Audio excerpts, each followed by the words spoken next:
It's time to sit back and relax with your favorite drink. And listen.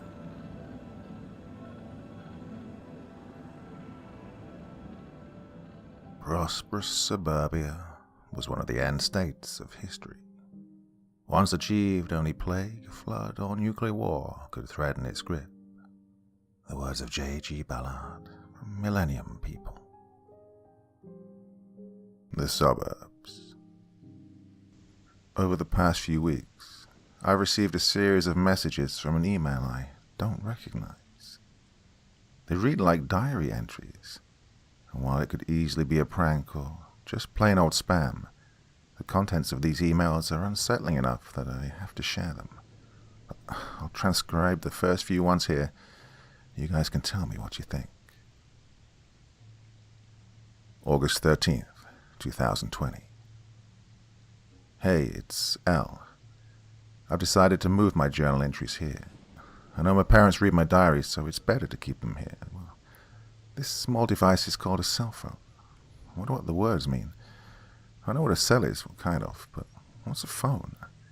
Oh, Belle says it sends letters and that everyone on the outside has one. I wonder what outside looks like. What's past our suburb? I'll ask Belle next time I see her. It's been 3 whole days since she's returned, but I haven't had much time alone with her. Hopefully I can get some answers soon. August 14th, 2020. I didn't get to see Belle today. She wasn't at church, and since it's a day of confinement, we had to stay at home after service. I still got to talk to her using this cell phone. I figured out how to send letters. I'm still figuring out a few other things. Anyways, Belle told me that she didn't show up to church because Father John said it wasn't necessary. That's the first I've ever heard of a family getting to skip church. Belle and her family have a lot of firsts, like she was the first to leave the neighborhood. Well, not the first, but the first to come back. The first were the Harrisons. Well, they didn't leave willingly, though. I was 8 or 9 when a crowd of the neighborhood men escorted Mrs. Harrison and her children Kim and Callie to the southern exit.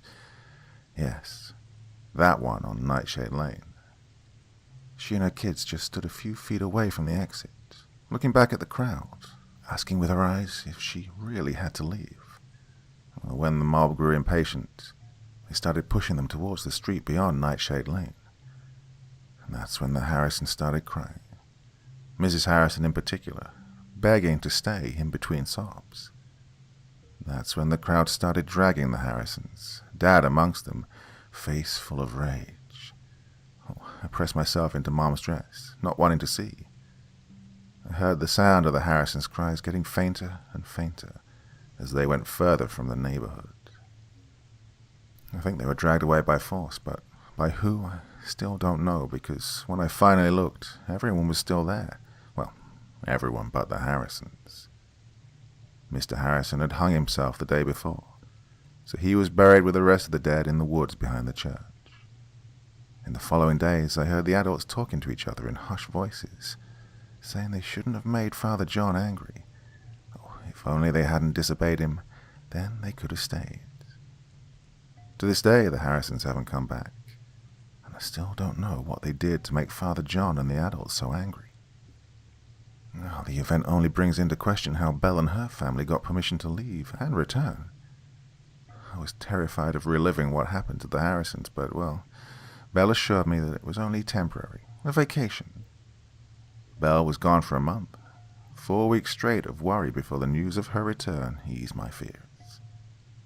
We didn't get the chance to talk much, but she slipped this cell phone into my hand when our parents weren't looking and said to keep it hidden. Through it, she sent me a letter today, asking me to round up the gang and meet her in the woods tomorrow. I won't lie. A tight wad of churning anxiety has settled in my stomach in anticipation of our meeting. August 15th, 2020. More questions than answers. That's all I got from our rendezvous at the woods. I brought everyone there, Caden, Colt, and Juniper.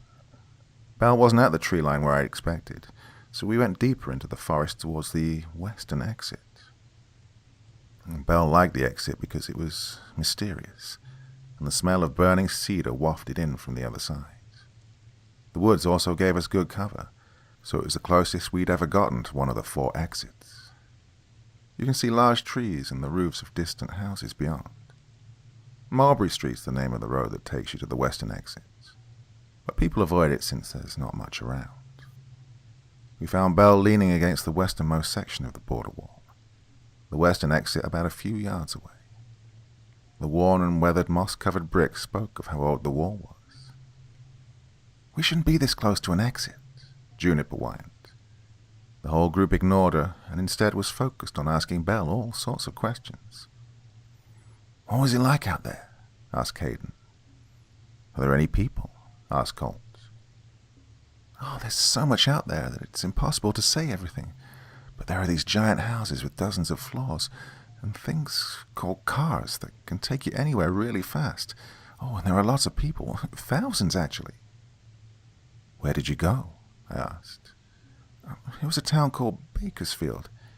It was huge and had lots of neighborhoods." "I've never heard of it. In fact, I don't think I've ever heard the name of any town," I said. "Dozens of floors. Oh, think of how many families can live in those houses. Do they stretch real tall, or are they big and wide?" Caden asked. "Oh, they stretch into the sky. They're pretty, actually." "That's not true. Mom says the world outside the suburbs is dull and dangerous," Juniper said. "Why did you leave in the first place?" I wanted to know. "Oh, Dad says a girl only turns 16 once, so it's got to be special. They asked Father John for permission to leave for a bit, and he agreed." "That's not true. Mom said that you made Father John angry because you didn't want to be part of the fall festival, so your family left, and when they couldn't handle the outside world, they came crawling back, begging to be let back in," Juniper blurted out. Colton gave her a blank stare. Belle simply rolled her eyes and returned to ignoring her. Caden and I gave her a quick, dirty look and went back to listening to Belle's stories. "Oh, I wish I could show you guys. In fact, I will. Let's sneak out. Oh, there's so much out there." Belle's suggestion hung heavy in the air. Of course we'd thought about it, sneaking out through one of the exits and getting a peek at the outside world, but it was only a childish fantasy. But Belle had also shown us that it was possible. She had left and returned, so obviously we could do the same, right? I think Belle knew our answer before we said it. Even the ever-pesky Juniper would agree. "Look, we gotta plan things out first. Can't just walk out and expect everything to be okay," Belle said. "Well, we should pick an exit," I suggested. "What about the eastern exit? That one's got a bridge," said Juniper. "Old man Ferris guards that one with his rifle. Says in case anything comes in from the other side," I said. "What about the southern exit? No one guards that one," said Colt. His suggestion made my heartbeat speed up a bit. "Ronnie says that he got close to it once. Said that if you look at the windows of the houses past it, something will stare back. Something tall and skinny," Caden stated. "Oh, Ronnie is a liar. He was obviously trying to scare you," replied Colt. "What about this one?" I said. "No, it has to be through the one I originally left through, the northern exit," Belle said. "Yeah, that one always has at least 2 church members guarding it at all times, and it has a gate," I protested. "Well, we'll just have to make a distraction and sneak out." We discussed a few more things that day. Nothing important. She told us about some funny street names and some food she'd tried. She was excited to show us the outside world, and we were excited to see it. The others left after an hour or two, but Belle and I stayed in the forest much longer.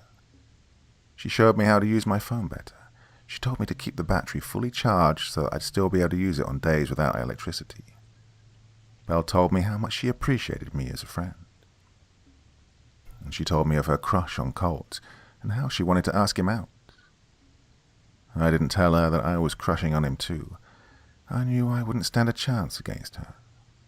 Well, it soured my day and I made up an excuse to go home. Before I left, she told me that she'd message me tomorrow to meet her here again. I wanted to say something else to ease the nearly imperceptible line that had fallen between us. I chose only to say goodbye.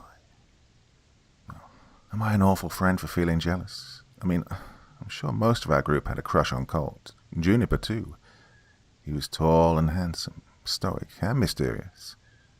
Maybe Belle and I always like mysterious. I don't know. I won't worry about it. What I'm excited about is finally seeing the outside world. It's like a cardinal sin to even talk about leaving, but to actually do it, that would be unforgivable to adult eyes. August 16th, 2020. I found Belle. She sent me a letter this morning, asking me to meet her in the woods at noon. I set out towards our usual spot and found her. She was sat against an old redwood, blood pooling around the chamomile print skirt she'd gotten for her birthday. August 20th, 2020. It's been a few days. I just needed time to think, clear my head. Belle's funeral was yesterday. She was buried in the same woods where Mr. Harrison and the rest of the dead were. There's never been a killing in this neighborhood. That was something that happened in other neighborhoods, once far away from here. Murder, well, that was an impossibility once. Now, the adults, no, the whole community is terrified. Strict curfews, never letting loved ones out of sight. People hardly go out anymore. It's as if overnight this place transitioned from a safe haven into something dangerous. A place where a lurking presence stalks the streets. Some are saying it was an outsider that had snuck in from an unsecured exit. I don't believe it. I know it was someone here. When I'd found Belle, she'd been holding something close to her chest. Her journal. One final gift left for me.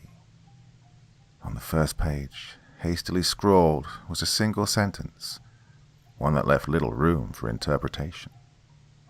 It'll be someone you know and trust. Leave this place.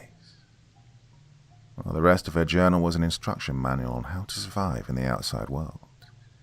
She talked a lot about strange places and events, but I could barely understand any of it. She stressed that we had to leave through the northern exit, but that's an impossibility now. The church has doubled the number of guards stationed there. I'm at my wit's end. I don't know what to do. Should I tell the others of the journal, or should I keep it to myself?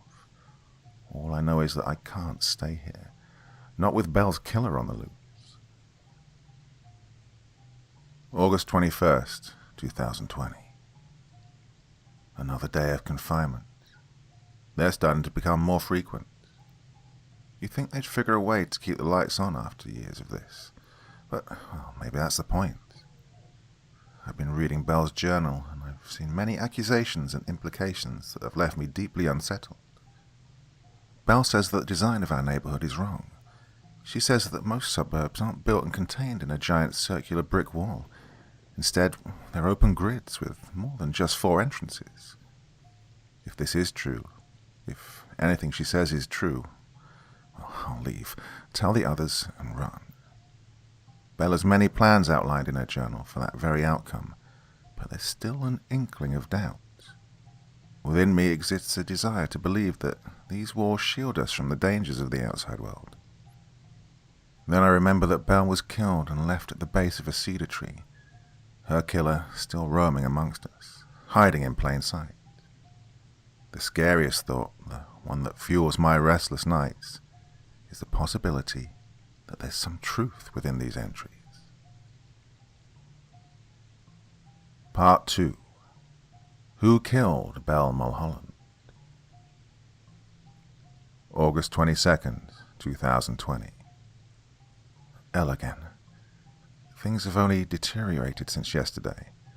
Father John called an emergency day of confinement for the first time. Well, I've seen enough firsts for a lifetime, but they just keep piling on. Well, the smart thing to do would be accept it and start bracing for the ones I'll encounter in the future. That would be what Belle would do, but I'm not Belle, and she's not here anymore. During confinement, Father John gathered a group of men, Belle's dad among them, and went door to door, checking to see if anyone was missing. If I had to guess, it was to see if anyone was willing to break the rules, painting them as suspects. I don't think Belle's killer would be dumb enough to give themselves away that easily. Someone capable of doing something so horrible would be adept at hiding. They'd have to be. Her killer had been here from the very start. I'm only left to wonder why. After the search, confinement was lifted, and we were free to leave our homes. It was apparent by how empty the streets outside were that no one dared leave. I stayed indoors, rereading Belle's journal. So much of it seemed nonsensical, or perhaps even a bit hysterical. Passages of lumbering giants afraid of light, how the colour of doors hint at what's behind them, and rants about how the streetlights watch our every movement.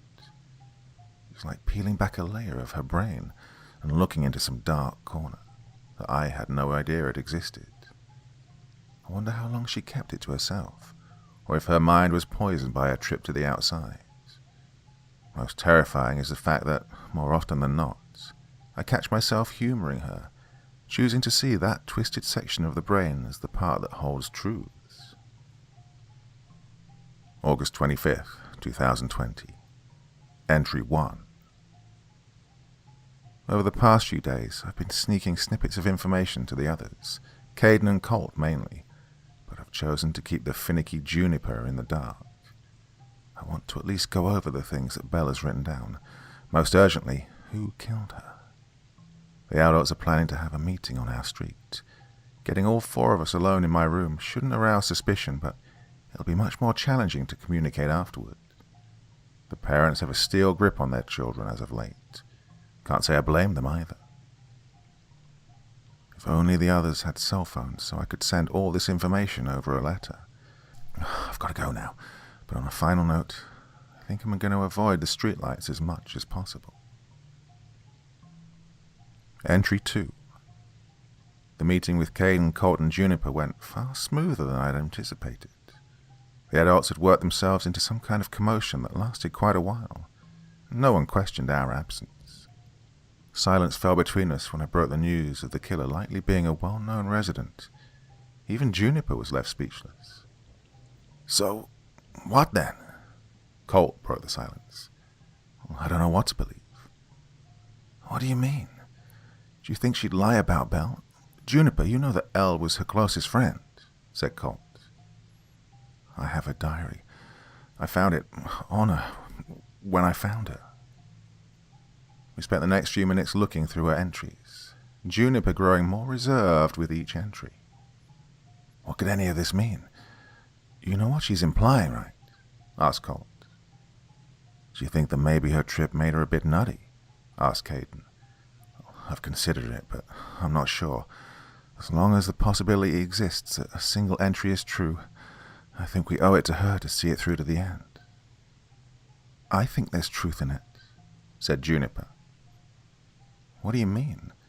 You're usually the first one to protest and accuse. What's changed this time? It's just the part about the doors and the colors. I've heard it before. My dad once told me when I was little to watch out for the colors of the doors. He said some aren't meant to be open, especially if they're red, green, or black, Juniper answered. I flipped back the page that discussed doors and the meanings of their colors and read it aloud. There will come a time when you'll need to start looking through houses and rooms for supplies.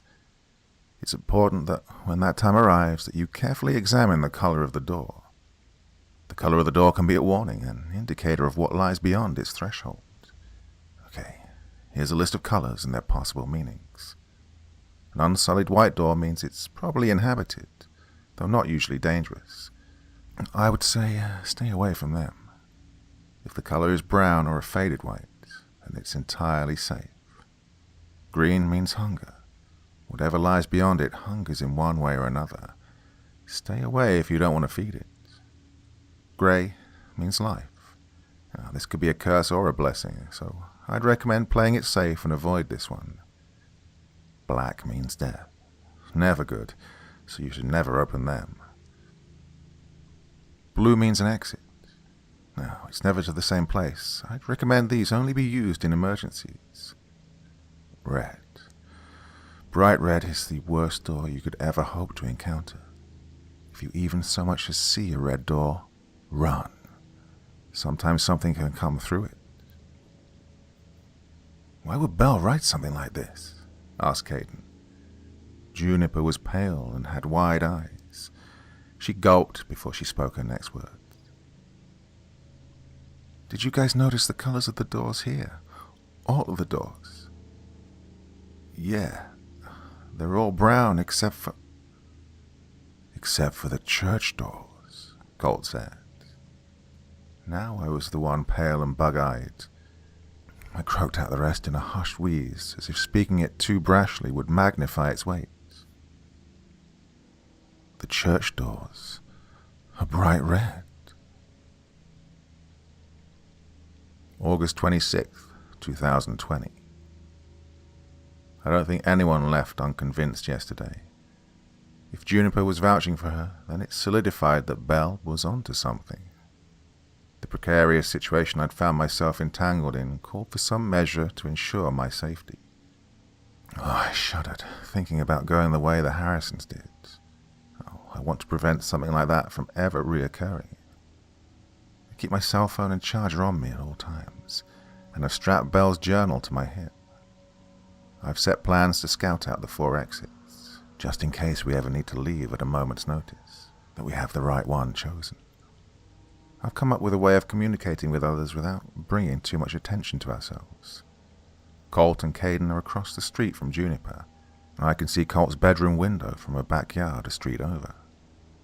If I leave my lights on past 7 with the curtains half drawn, that means it's safe to come over. If I leave the lights on with the curtains completely open, that means to meet in the creek in the eastern quadrant. Anything else means stay put. Colt has the responsibility of mimicking my curtain state to keep Juniper in the loop. I find it quite ingenious, though I haven't gotten the chance to use it yet. There's one last card left in my deck, but this one relies on a bit of luck. In 4 days, it's possible that a night of fate occurs, and all the streets and quadrants rearrange. It only ever happens at the end of the month, and then only rarely. It's been 7 months since the last rearrangement has occurred, so we are overdue. Our house is currently in the southwest quadrant. If our street is shifted into the northeastern quadrant, it would be perfect, but, well, things rarely line up like that. Regardless, the change happens overnight when everyone is asleep. We should be able to use the confusion of the event to our advantage. Wherever we arrive, we should scout the nearest exit. Worst case scenario, we end up near the southern exit.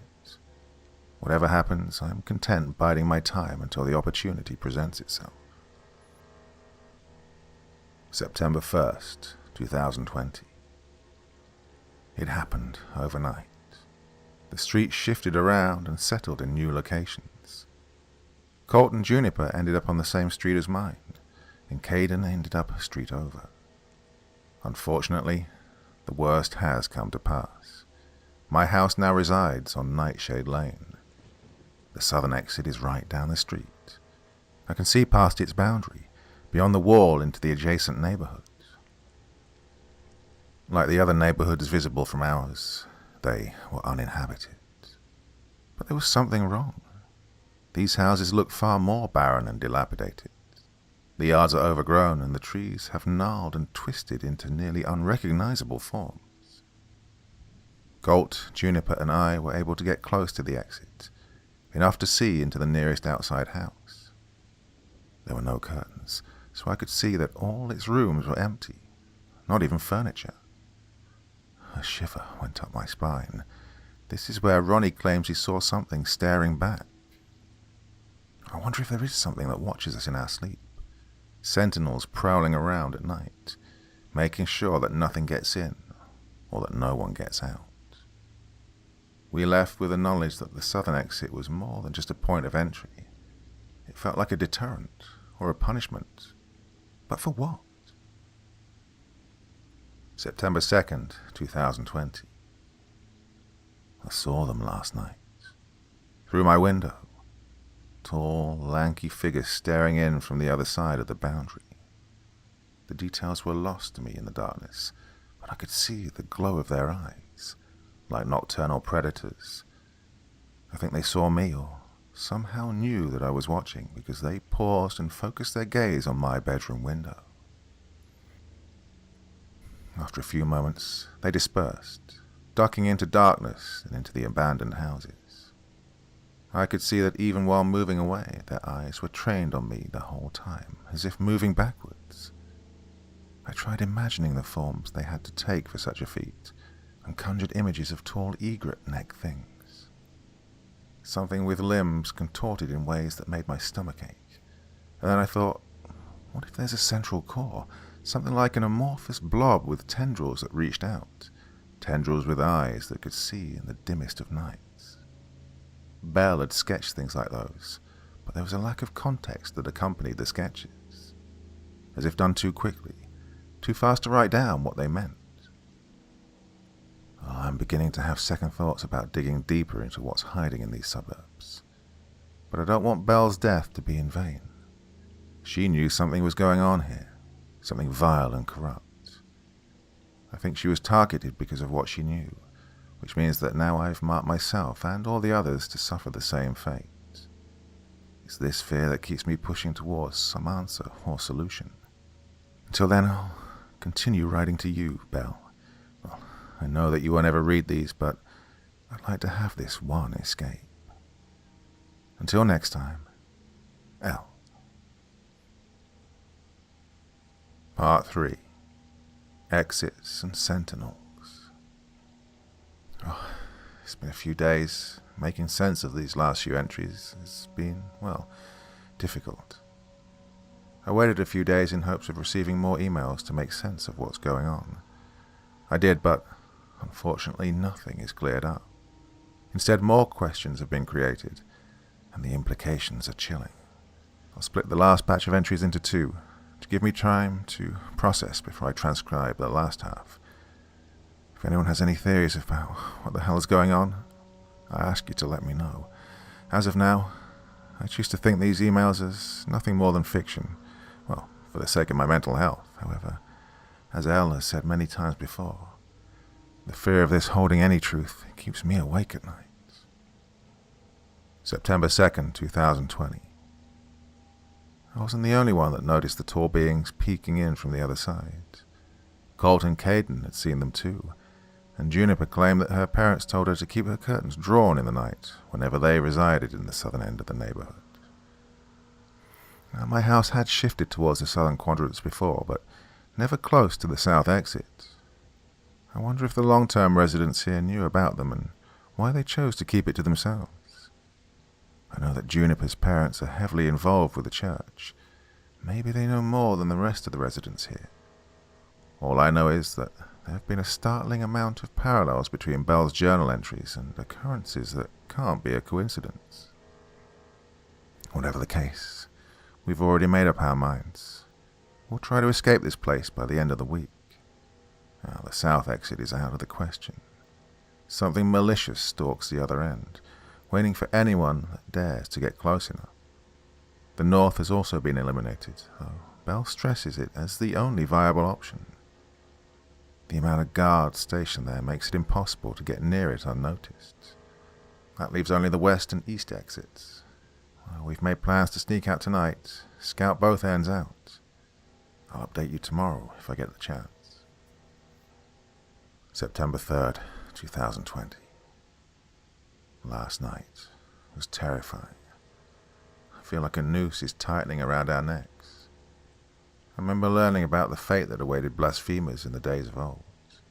The scenes of half a dozen dangling bodies depicted in the church stained glass murals. I shudder at the thought that, in the future, a new mural will show the swaying bodies of Colt, Caden, Juniper, and myself.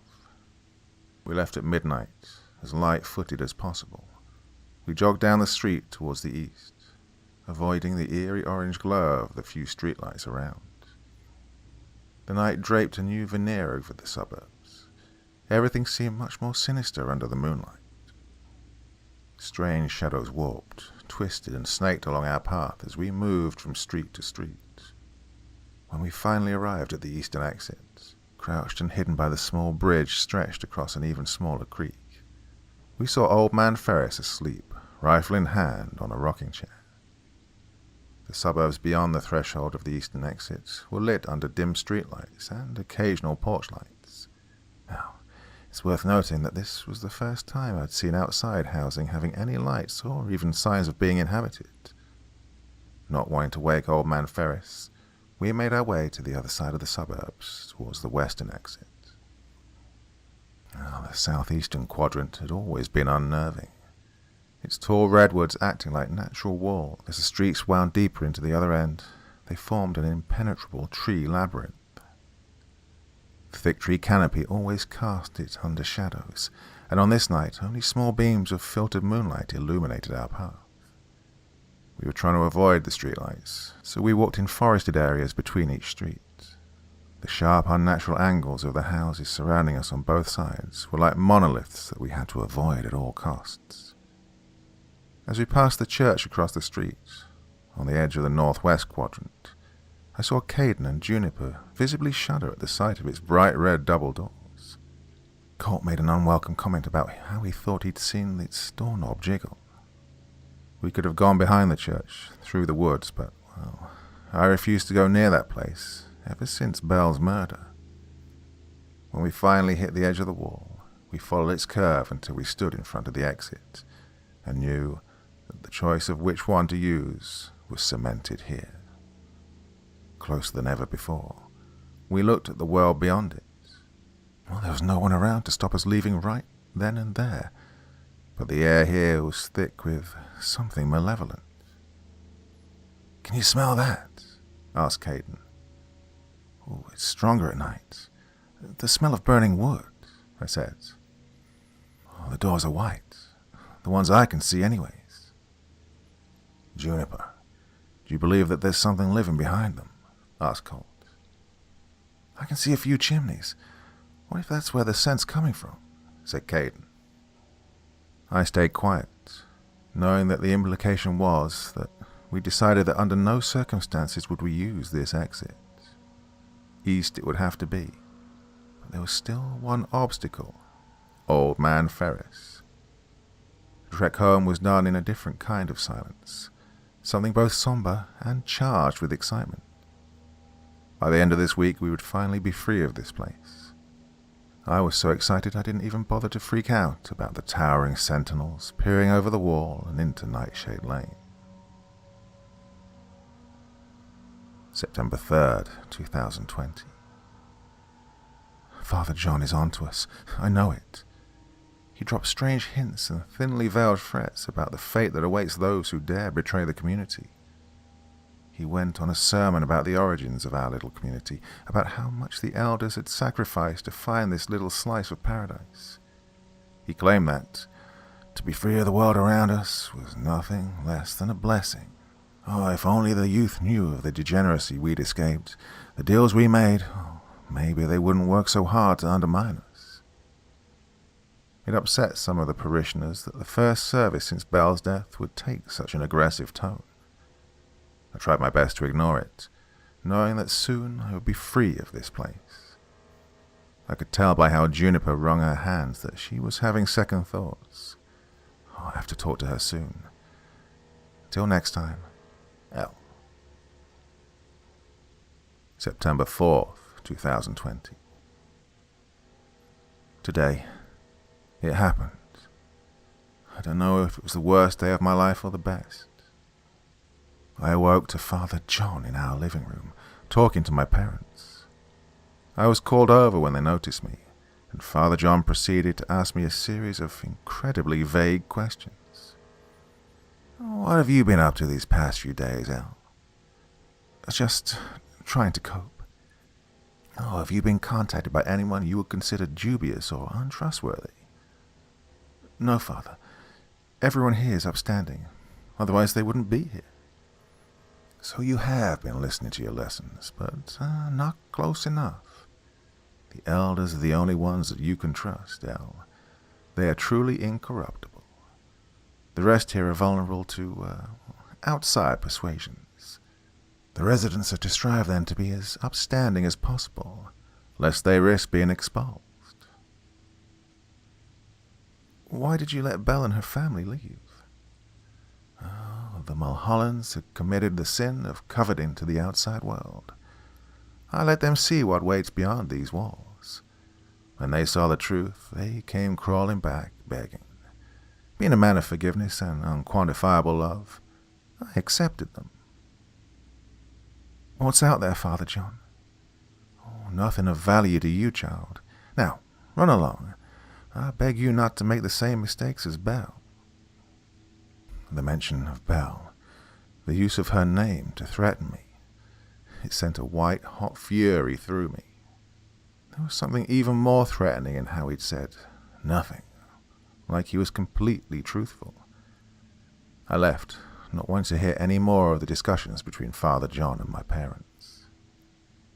I met the others in a pocket of trees between Nightshade and Mulder, and I told them about my meeting with Father John. It has to be today, Al. Father John called my parents this morning and made similar threats, said Colt. Well, I haven't heard anything from my folks, but I agree. There must be something we stumbled on, or close to finding out if Father John is acting so threatened, said Caden. Do you think it was him? Asked Juniper. No, but I do know he's involved. Well, then we can't stay here, not when the adults worship someone like him. I always followed the rules and believed, so why are they lying? I don't know, but tonight then, I said. How? The Sentinels. And with that, we split up and headed home. Everyone but Juniper and I. She'd always been the most combative and skeptical of the group, challenging anything that would contradict her beliefs. I guess Belle's murder and the adults' recent actions shattered how she viewed the world around her. I could tell by her uncharacteristic silence that she was vulnerable, so I walked her home, trying to convey some security through my actions. She squeezed my hand before she left, and we both knew that we could trust each other. At 11 p.m. on the dot, I turned on my room lights and opened the curtains halfway. From my second-story window, I watched Colt and Juniper do the same, letting Caden know that it was time. With a jolt of excitement and fear, I bolted down the stairs and out the front door before anyone could stop me. I was met by Colt and Juniper outside, and would later join Caden on our run towards the southern exit. I saw them standing tall, watching over the wall. I gestured with a hand for them to approach. As if all they'd needed this whole time was an invitation, they stretched upwards towards the sky, morphing into towering giants. We turned and ran, not wanting to see their real forms. I felt the vibration of their footsteps and know that they'd stepped over the wall into the suburbs. I saw a few houses light up, but I didn't pay them any attention. I was focused on leading them towards Old Man Ferris. By the time we'd reached the eastern exit, the whole neighborhood was aware of some commotion, everyone, including the old man. He made a sound between bewilderment and fear, doing nothing to stop us as we ran. He raised his rifle at the creatures and fired off several shots. As I was about to cross over onto the other side, I looked back and saw a slithering, multi-limbed thing form and then reform its body into abstract shapes. In the distance I saw more of them, wrapped in shadow. It was hard to make out, but I swore that some of them, with their many appendages, carried entire houses. With one last instinctual prayer, we ran through and crossed over into a new world. The neighborhood immediately beyond our suburbs was run down and abandoned, with no immediate signs of life. The streetlights flickered constantly, the lawns were dry and dead, and the houses were small, paint peeling in long curls off the cheap wood planks. Wow, this place is a dump, said Caden. I wonder what happened here. Where are all the people? Asked Juniper.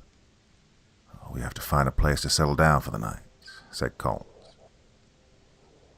We walked further into this new suburb, purposefully taking the most winding path possible in case someone would come looking for us.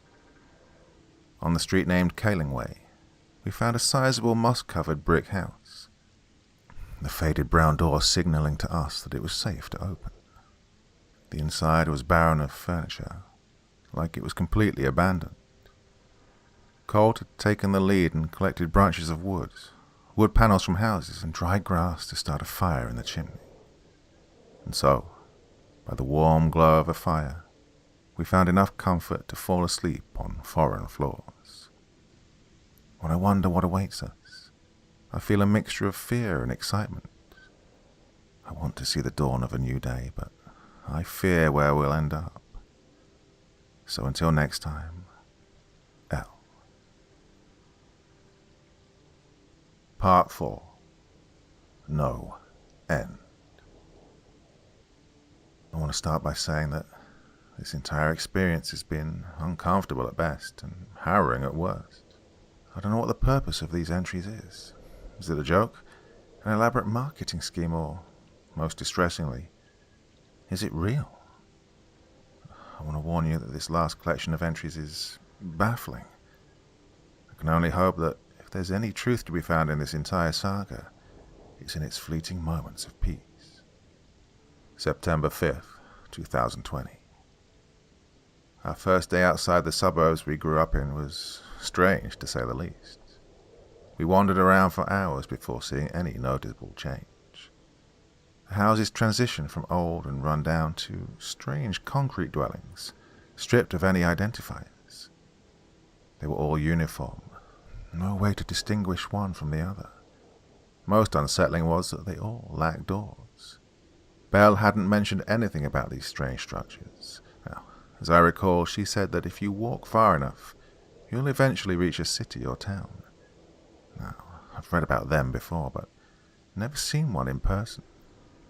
Supposedly, all you have to do is follow a main street, but the ones we've followed haven't led to anything resembling a city. The evening's approaching, so we'll keep moving until we find a place that's more comfortable to sleep. September 6th, 2020. Last night something followed us. After we found our way out of yesterday's labyrinthian concrete suburb, we reached something a bit more familiar. The houses here were perched atop hilly streets, and they all looked well kept and lived in. Dense but well-trimmed shrubs and trees boxing the borders of most homes. We knocked on a few of the doors, but when no one answered, we picked the nicest place and broke in. This house was different from the others we'd seen because it was actually fully furnished, even had beds. By the time night fell, all four of us had gathered mattresses in the master bedroom and had laid down on them, ready for sleep. I slept for a few hours before I was awakened by a concerned Colt. He whispered, "I heard someone knocking on the front door." "What do we do?" I asked. Colt put a finger to his lips and hushed us. A series of quick, sharp knocks rang out as he did so. We followed him downstairs and out the house's back door, jumping a waist-high fence into the backyard of an adjacent home. It was dark now, and the lack of streetlights made it hard to navigate. As my eyes struggled to adjust, I thought I heard Juniper say that the door was an immaculate white, as if that explained what we just experienced. We eventually found our way onto a road that went into a patch of forest. As we stepped into it, I thought I saw movement from behind us. I couldn't make out anything like a shape, but I did pick up a slight change in the darkness, as if something shifted its weight and orientation. Once inside the forest, we walked a mile or so. The hill-perched houses looked down on us from only a few hundred yards away. We huddled together under a large tree and fell asleep. In my last moments of consciousness, I saw something shift again. In the light of a dim moon and starless night, I saw something watching us from a dark corner. September 7th, 2020. I awoke this morning tired and sore. Caden complained about his back pain, and Juniper thought she'd never recover from her soreness. To his credit, Colt remained ever stoic, not even showing obvious discomfort. It was here, underneath the canopy of a sparse forest, that we reread selected entries from Belle's journals. After a particularly unsettling passage about the dangers of catching the attention of a stalking presence, we came across a recommendation to travel at night. The simple explanation was that it was too dangerous to let one's guard down at night. So without much discourse, we settled on resting during the day and trekking through the maze of suburbs in the night. We settled down under a comfortable patch of softened leaves and moss and tried to sleep, aware of the beds contained in the nearby houses. September 9th, 2020. The last few days have been hellish. The entity that has been stalking us is still persistent, and it's doing a fine job at slowly driving us insane. During the night we see it dip behind corners and crouch to hide beneath bushes. The only respite we have is that it doesn't seem active during the day. Since the last entry, we've broken into quite a few houses. I chose to sporadically charge my cell phone in those that had electricity. Other than that, we've moved away from the hills into the strangest suburbs yet. We're currently lost in an area with long stretches of empty roads, and only the outlines of houses remain. It was as if a giant had plucked them off the ground, but for what purpose? Well, other than that, we've been subsisting entirely off the occasional fruit tree and tap water. We've been out here for a few days and haven't seen another person around, which makes me worried about how long it will take to find a city or town. Colt has made plans to break into the first house he sees, being extra mindful of the color of the door. Just a shower, and, well, I can't say I blame him. We could all use a hot shower. September 13th, I think, 2020. We're haggard, tired, and desperate. The stalking entity still shadows our every move, but it hasn't caused us any direct harm other than being a nuisance. We've run into something else in the time since, something overtly dangerous. During a hunt for a house with a shower and laundry, Caden accidentally opened a green door. The inside of the house was dark, damp, and pungent. The walls were soft and pink. They throbbed, and the entire thing shifted as if it was in the middle of taking a breath. Caden realized it was flesh, the inside of a mouth, and he threw himself backward at the revelation. A fleshy mass dislodged itself from the ceiling and, upon landing, morphed into a long-necked creature. A smile tore across its face, revealing distinctly human teeth, each one as big as my head.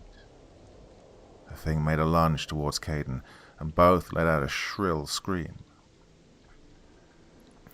Colt intercepted the thing and slammed the door shut on it. The four of us leapt back, trying to create as much distance between us and the door. I was expecting the creature to come bursting through, or at least throw itself against the door. The door was as still as the night. The entity made no further attempts to pursue. Of course, this scared us enough to stay away from houses for a bit. But I'm starting to lose track of time. I smell awful, feel worse, and my phone is on low charge. I hope we can find a suitable uninhabited shelter before long. September 16th, 2020. In the last few days we've been taking shelter in houses with brown or stained white doors. We've had another run-in because Juniper accidentally opened a grey door, mistaking it in the low light of dusk as off-colour white. What was behind it was a curtain of worms, strung together by some kind of webbing. Juniper slammed the door as the things writhed and tried to form a mass of entangled bodies bound together by silk. I guess that's what Belle meant by grey doors containing life. I don't know how much longer we can all hold out like this. I haven't eaten, well, in so long, and I can feel myself thinning dangerously. I hope we can find a city or town soon enough. I dread the thought that we took a wrong turn somewhere and have found ourselves in locations long since abandoned, but If that's the case, why are some of these houses so immaculate? If most of these houses didn't contain any human life, you'd think they would have fallen long ago into the same state of disrepair as the first suburb we found. Colt and Caden have been theorizing about why this is the case. Hey, what if the reason that Belle stressed that we left through the north exit is that that's the only direction that leads to other people? Claimed Caden. Oh, that doesn't make any sense. Who built these houses then? Why would they exist for no reason? There had to have been people living at one point, right? Said Colt. What if they just grew, like grass or trees? Said Juniper. She'd been somber since the very beginning of our departure, but in the last few days she'd retreated into herself. I think we all have. My head and body ache with malnutrition and fatigue. The journal that Belle left has become raggedy and is starting to fall apart. I've read and reread the thing so much, but never find anything that inspires hope. I wonder if we escaped a personal hell and stepped into the all-encompassing hell that Father John talked about so much. What if this is all punishment for a sin we committed long ago? I sit watching Caden and Colt argue back and forth on what to do next. Caden has hardened into a person willing to challenge everything if he thinks it'll benefit him. Well, Colt tries to keep the calm persona intact, but I can see the signs of his stoicism starting to splinter and crack. Some days I've even heard him murmur to himself how much he hates this, and us. Juniper barely makes an effort to do anything anymore, other than the minimum required for survival. I don't know if this is the end, or if something else awaits around the corner. Possibly, for the last time, L. Note that after this entry, things went silent for the most prolonged period I've ever experienced. That was until 2 days ago. This is the final entry made by L. Date unknown. 2020. Caden and Juniper are either dead or lost. I don't know if that distinction matters anymore. Unknowable days after my last entry, we ran into an impossibility in a world filled with them. It was a dark night, and we were walking down a long, winding road. A series of houses on one side and open woods on the other, when one of the branching streets shot up into the sky. Our eyes followed it up as it twisted into a tangle of streets and houses suspended hundreds of feet in the air. There were whole houses, parkways. It was all a maddening tangle, an entire suburb in the sky. We were so distracted by the spectacle of it all that we didn't even notice that the house closest to us had a dim porch light illuminating a dark red door. Well, we heard it first, the slow creak of a door opening. In all the time we've spent here, never have we heard that sound made by someone or something that wasn't part of our group. We turned to face it. A dark humanoid figure, limbs twisted into cruel angles. It unraveled itself in every sense of the word, its limbs falling loose and dangling down to the floor, limp. Skin from its body unrolled into long spiraling ribbons of coal-like flesh, leaving the sinew and muscle underneath exposed. At its center, a cavity, a black abyss, dilated and open wide, and a long flesh tendril shot out at incredible speed, whipping Caden across his chest and face with enough force to send him flying back. Well, that's all it took for the rest of us to run. Juniper was unlucky enough to turn down a street alone. The thing turned to face her and violently lashed its whip around, the sound of each powerful crack reverberating in the still night air. I wanted to run after her, but a pair of surprisingly strong arms lifted me off the ground and threw me into a house with a blue door before their owner stepped in. On the other side was a field of flowers bathed in moonlight. Poppies, I think. Colt and I laid on the ground, exhausted and on the verge of passing out. In the distance, beyond the field, I saw more houses. From the corner of my eye, I saw movement. The entity we picked up a while ago was still stalking us. Oh, the force of the throw and fall had knocked Belle's journal from my hands, and its front cover tore open when it hit the sharp end of a boulder. Inside I saw a folded-up note that I hadn't seen before. I snatched it and unfolded it, and read through it. The words haunt me in ways I can't begin to articulate. Well, that was last night. It's morning now. Colt is beside me, taking shallow, labored breaths. I don't even think I'll make it past tonight, so just in case, I'm going to write down Belle's final entry. Dear Al, I'm sorry I forced you to live through this. Just know that it was an act of love. My love for all my friends is enough justification for what I've done. Long ago, a group of people decided they wanted to separate themselves from the evils of modern life. So through some force, be it an arcane ritual or the blessing of a dark god, they founded our suburbs. I don't know how long it's been since, but the oldest adults remember vaguely what the world beyond our suburbs was like. Well, I saw it too. It was more beautiful and full of life than you can imagine. I'll never see it again, and I can't bear to live the rest of my life like that. So I'll give it to you, Juniper, Colt, and Caden. I decided to die. I know you'll find me, and I know you'll find this journal, and I know you'll find this note. Before it's too late, gather the others and, in the commotion, leave this place. Now, I can't stress this enough. It has to be through the northern exit. The world I saw beyond the suburbs can only be reached through that exit. I think that they don't exist in the same place. Well, it's hard to explain, but it's only through the northern exit that the two overlap, and that you can cross seamlessly from one place to the other.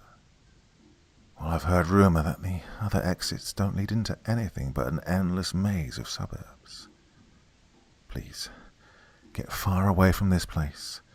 Find happiness amongst a world filled with vibrant, real people. I know if anyone deserves that, it's you. Love, Belle.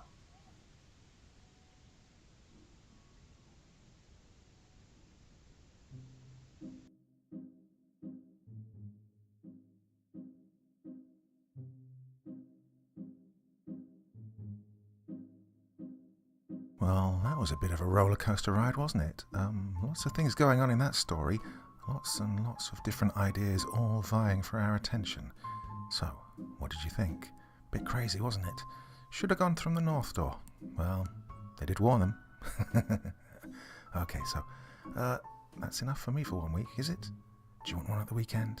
Let me know if you do, and I'll record something. Not quite sure what yet, but next week's quite busy. Got at least 1 3-hour epic lined up for you, if not 2. Lots of stories to continue, different parts coming on. But, well, let's just wait and see, eh? Definitely something on Monday, if not before. Well, my dear friends, it's been a pleasure as always.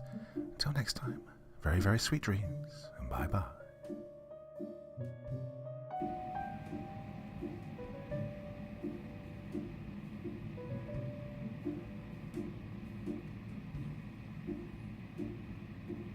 Thank you so much for taking the time to listen to this story today. Really means a lot to me and to the author of the story, of course. Well, if you want to know more about me, I'm pretty much everywhere on social media. You can find me on Facebook, Twitter, Instagram. You can download my music on SoundCloud. I've got a Patreon if you feel like. Throw me $1 or 2. Very much appreciated. And of course, on Reddit, I have a place where you can leave stories if you want me to read one that you've written. Well, hoping to see you all again very soon. Till then, sweet dreams. Bye-bye.